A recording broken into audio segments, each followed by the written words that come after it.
Om Shanti. Good morning मीठे बाबा। आज 9 April 2026 साकार मुरली।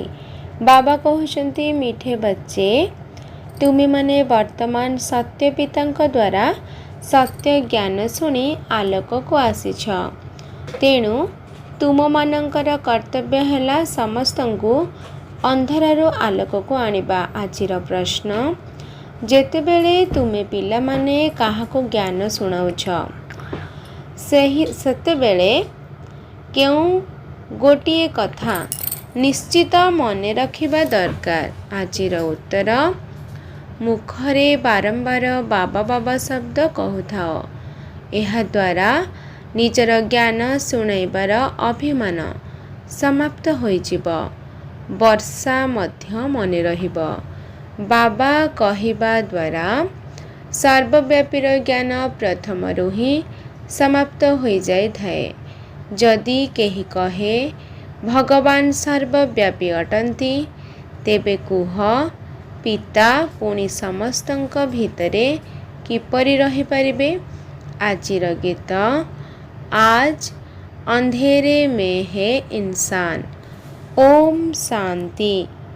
धारणा पाई मुख्य सार 1 नंबर, मुंड उपरे जो पापर बोझ रही ताकू जोग अग्नि द्वारा भस्म करने हेब। बुद्धि द्वारा देह सहित देहर समस्त संबंध को छाड़ी एकमात्र बाबा को ही मने पकेबाकू हेब। 2 नंबर, डाक छाड़िबा बा चित्कार करिबा परिवर्ते निजर शांत स्वधर्म रे स्थित होई रहिबाकू हेब। शांति तुमर गलार हार। तेणु देह अभिमान रे आसी मु एवं मोर शब्द कहिबार नाही। निजको आत्मा निश्चय करिबाकू हेब। आजिर वरदान, निजर सत्वगुणी दृष्टि द्वारा अन्य आत्मा मानकर दृष्टि वृत्ति को परिवर्तन करुथिबा साक्षात्कार मूर्धभव। कथारे अछि, दृष्टि द्वारा सृष्टिर परिवर्तन होइथाए।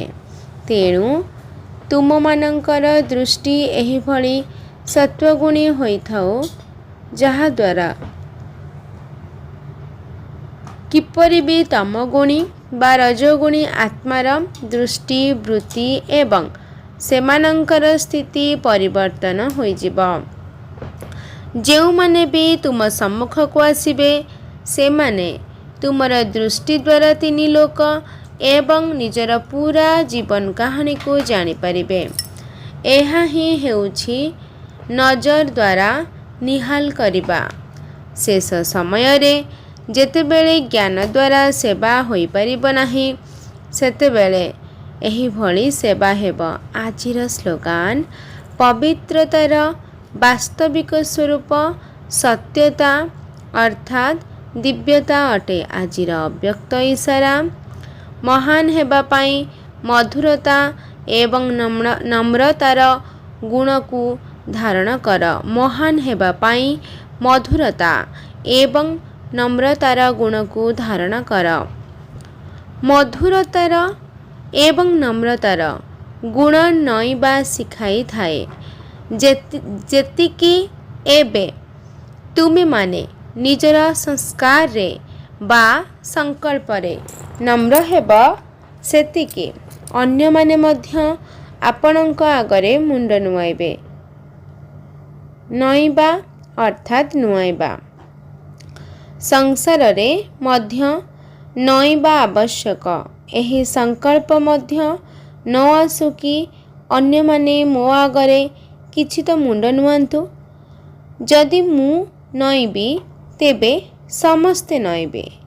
जो माने सच्चा सेवाधारी अटंती से माने जदि समस्तंक आगरे मुंड नुआइबे तेबे जाई सेवा करि परिबे। अच्छा, आजिर याद प्यार मीठे मीठे शिकिला धे संतान मानक प्रति माता पिता बाप दादांकर मधुर स्नेह संपन्न शुभेच्छा एवं सुप्रभात। आत्मिक पितांकर आत्मिक संतान मानंकु नमस्ते। आत्मिक संतानंकर आत्मिक माता पिता बाप दादांकु याद प्यार नमस्ते नमस्ते नमस्ते। शुक्रिया बाबा शुक्रिया। अच्छा, ओम शांति।